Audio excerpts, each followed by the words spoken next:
All right, Infernal Blessings. We are back with another video. Before I begin, a couple quick announcements. Again, you have a couple more weeks left if you want to book your 2024 yearly forecast reading. I'll be doing those for another 2 weeks from the date of the recording of this video.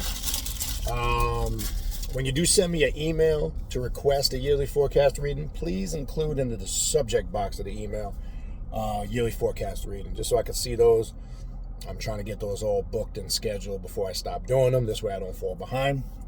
If you're interested in any other type of reading I offer, Klipothic demonic reading, a Santa Muerte reading, an Egyptian oracle reading, a deity reading to see what spirits, gods, goddesses, and demons walk with you, a shadow work reading, which is always a great thing to do to continue that shadow work, uncovering the hidden gnosis of self, or any other aforementioned reading or a consultation. Shoot me an email, kagenum19@gmail.com, and I'll send you information on how to book a reading or a consultation.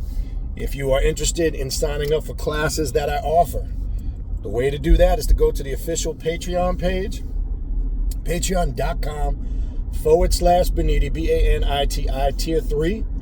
That's the tier you want to join. That gives you access to the 3 private classes I do every month on Patreon, including a group ritual we all do together at the end of the month. Also, when you join, not only do you get access to the classes from the day you join moving forward, you get access to everything in the archives. You're talking about almost 4 years worth of classes, continual ongoing series on a multitude of left-hand path occult subjects and topics. The classes include work, exercises, it's group fellowship if you can attend live the classes. If you can't attend live, no worries. You can take the classes according to your schedule. Everything is recorded, archived. When you go to the Patreon page, to the collection sections, all the classes are labeled and in chronological order, so you can take them all in order, which I highly recommend you do.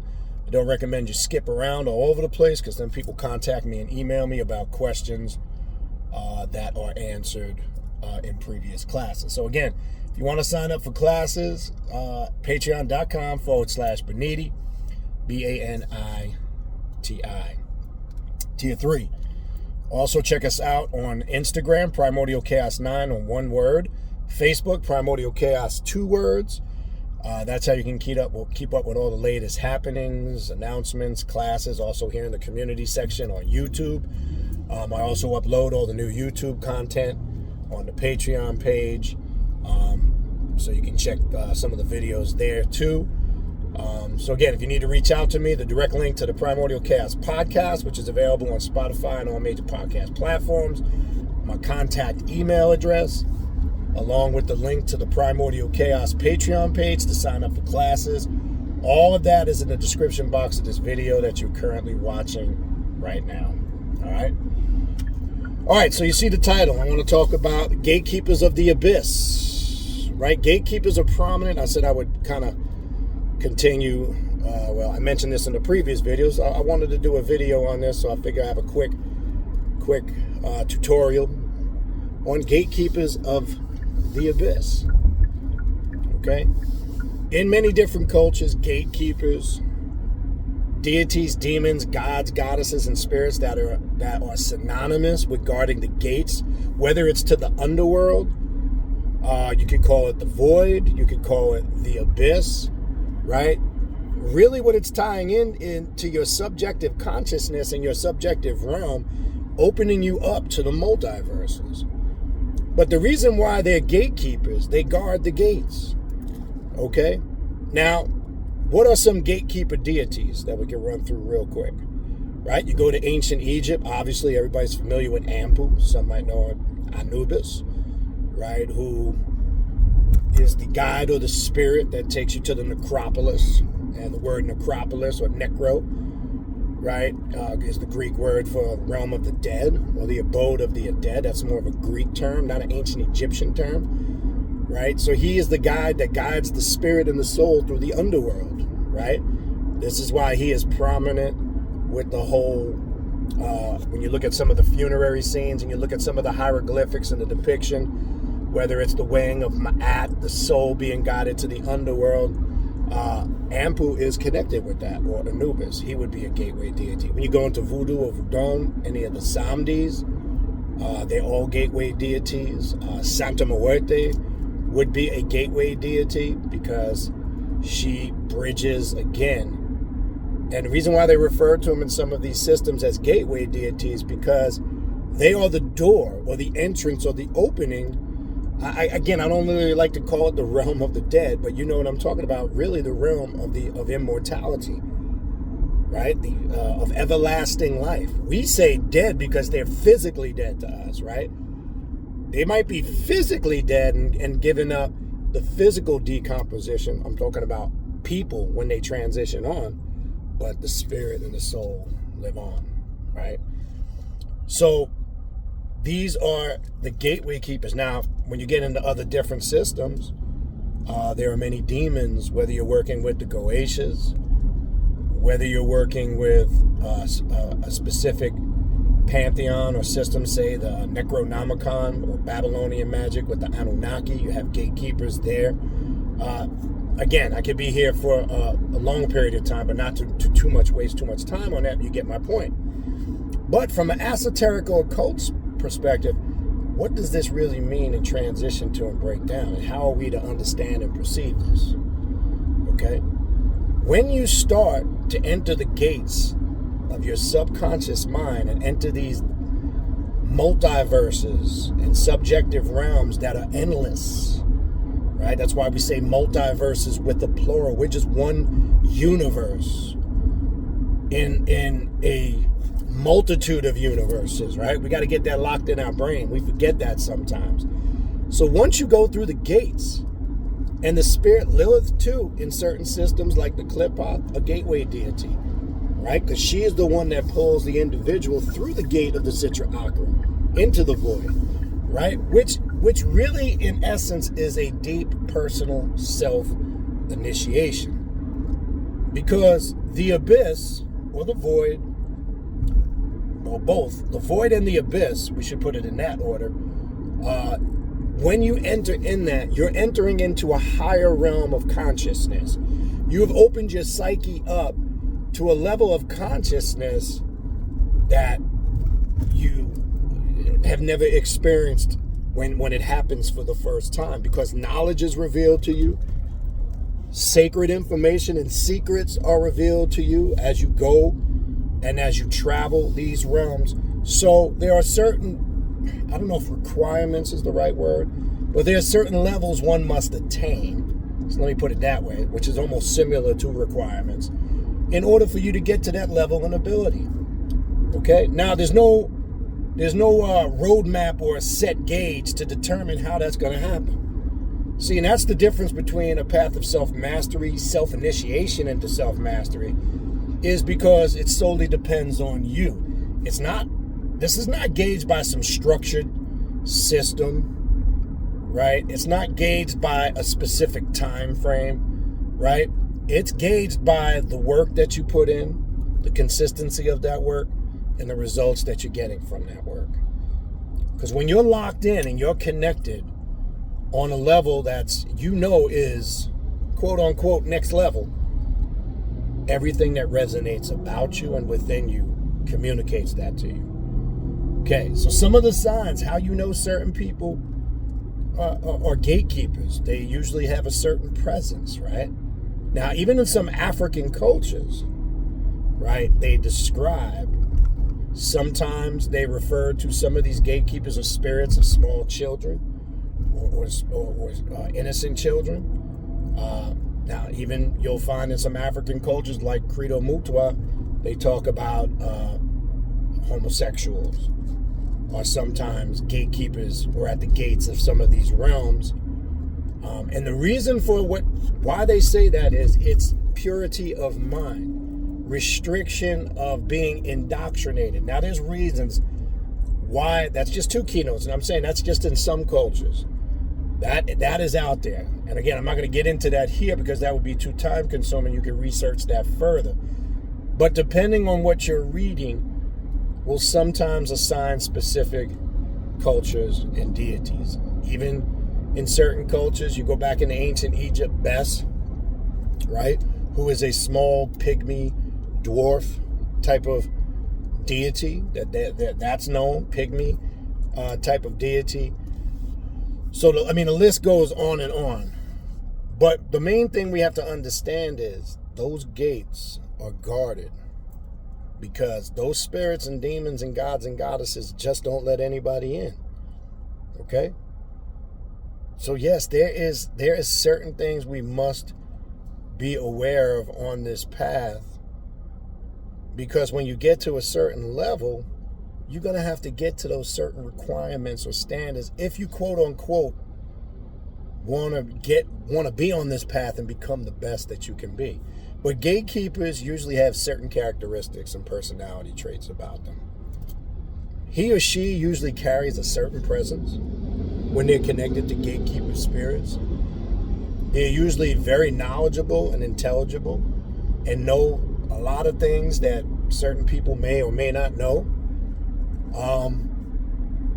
They tend to have certain spiritual abilities that others don't, meaning usually their psychic abilities, their clairvoyance, their intuition, their telepathy, their psychometry is usually more advanced than others. You usually can sense their energy when they walk in the room. There's a certain look about them in their eyes, right? And it's just their overall presence, he or she. Okay? Because when you carry the spirit of the gatekeepers, right, you also carry the knowledge, the wisdom, and the intellect that the gatekeepers possess. Okay? And we all know what a gatekeeper is. Somebody who guards the gate. Right? Somebody that guards the gate. Because the secrets and the sacred knowledge can't just be given to anybody, because knowledge in certain people's hands becomes a dangerous tool. Especially if it's someone who is very irresponsible, somebody who is just reckless and doesn't know how to assimilate certain knowledge. Now, this is why when you take it down into modern day, right, on this realm, this is why sacred orders were set up. Okay? This is why your esoterical occult orders like the Masonic Lodge, the Eastern Star, the Shriners, the Order Templar Orientis, OTO, the Rosicrucian Order, etc. These are why these orders were set up, because they are trying to teach, to a degree, individuals some of these sacred teachings. And this is done on this level, on this realm, through what they call a degree system, right? And most of the aforementioned, no, just all of them, not most, all have a degree system. And the degree system is set up for you to meet the requirements when you go through the different initiations and rituals inside the temple or the lodge, right? So the concept is very similar. So there's an initiation on the physical mundane realm, which a lot of those orders are based on, and then there's a deeper spiritual initiation, which the individual or the self takes one through, which is of a higher spiritual aspect. Okay? So that's very important to understand, because they both serve, well, they're similar in that it's a system of initiation, but the structure and the purpose is a bit different, and the purpose that they serve. Okay? So even in some of these esoterical, fraternal, and occult orders, the same thing, right? Certain individuals, for an example, I'll speak from a Masonic Lodge perspective and being a Mason for many years, right? They call something in the lodge officers or moving up the chair, right? Because there's certain positions in the lodge that are assigned to the worshipful master in the east. The second in command is your senior warden in the west. You have the Tyler, who basically is the gatekeeper to the entrance. You can't get past the Tyler in the Masonic Lodge unless you can prove you're initiated. That could be through a handshake, a greeting, a sacred password. You might be questioned on a degree, right? The Tyler guards the outer door of the lodge, and he analyzes anybody that comes in. And it could be, he might know you, might be a quick handshake, enter the lodge. If you're visiting brethren, he may not know you, and he might examine you, as we call, right? And he can maybe question you on any of the degrees. If he says if you say I'm a Master Mason, he might start questioning you on any of the 3 degrees leading up to a Mason. So he in a sense is a gatekeeper because he's guarding the outer door to the inner entrance. Okay? And then you have stewards and different positions inside the lodge, and they all serve a purpose. Right? So one goal per se in an order like the Masonic Lodge is to go through all the chairs up to the most worshipful master, which is just a title. Doesn't mean they worship the individual that's the worshipful master. It just means he's obtained the title of master through his degrees, his studies, and his work. So there's requirements, even in a lodge, to become a master. So there's also requirements on this path, the occult, the left-hand path, the path of self-mastery, for you to obtain that level of being a master, right? You can't just be a self-proclaimed master, right? There has to be certain things you have obtained and achieved to get to that rank or to get to that title, okay? So it works on both aspects, whether you're talking about your mundane physical realm and on the spiritual. But on the occult left-hand path, we're talking about opening your psyche and conscious up to higher realms of spirituality, to never-ending possibilities of multiverses, to connecting to a world of demons, gods, and goddesses that are eternal.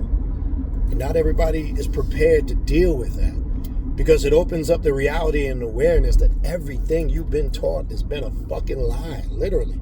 It's been wrong. Some people make the transition easy digesting that. Some people, it's a hard pill to swallow, and then they go back to doing the same old, like I said in the past many times, they go back to doing the same old bullshit that they used to do. Okay? That's just the way it is, right? There's no set structure. It's dictated by how you link in and how you connect on your path. And this is why, again, it further proves my point of the importance of being consistent at what you do. You can't just be on this path and just doing something here and there, this and that. No, you got to be consistent at what it's anything in life. If you play a sport, if you don't practice your craft, if you're a basketball player, you don't practice your shooting and your defense and your dribbling skills and your passing. You can say that for hockey. In baseball, if you don't practice your hitting, your throwing, and your catch, you got to practice your craft to become the best at it. And we see one of the terms that we use on this path is called what? They call magic witchcraft, right? You must practice the craft of magic to be what? A powerful witch, okay? No different. But this got to be the mindset. Remember, I said the theme for this year, I want everybody to get locked in their head. The theme for this year is to think and become like a god. Not talk about it no more. Think with a god or goddess, if you're a female, think with a god or goddess mindset and become that mindset. We've got to stop talking about what we want to do, what we hope to do, what we plan on doing, because we ain't got time for that shit no more, people. You see what's going on out here. You see how things are changing. We talked about that in the previous video. You're in the midst of chaos, and it's up to you to make order out of that chaos, not somebody else. The problem is we still got people looking for other people to do it for them, and it doesn't work like that. I'm sorry. If it was that easy, we wouldn't be having a lot of these conversations. All right. Anyway, I want you to think of this. And I want you to get locked in your mind. It's time for you now to approach the gate, meet the gatekeeper of what you're going through, and meet those requirements where the gatekeeper now lets you through. And I'm speaking in a symbolic, esoterical term. You know how to assimilate it. All right. But anyway, that's all I wanted to talk about in this video. This was just a quick tutorial on the Gatekeepers of the Void and the Abyss, or the Abyss, whatever you want to refer to it, either or, both.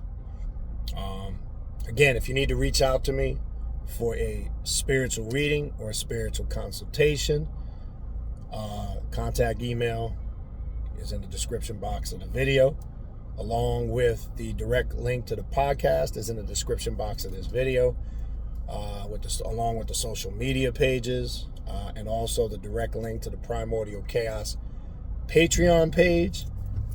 If you want to sign up for classes, again, patreon.com/Baniti, Baniti, Tier 3. Tier 3 gives you access to all of the classes, including everything in the archives prior to when you joined. All right? Other than that, that's how you get at me. Everything's in the description box of this video. That's going to wrap it up for this video. Try to get a couple more videos up this week. All right? Eternal blessings. We'll talk soon. I'm out of here.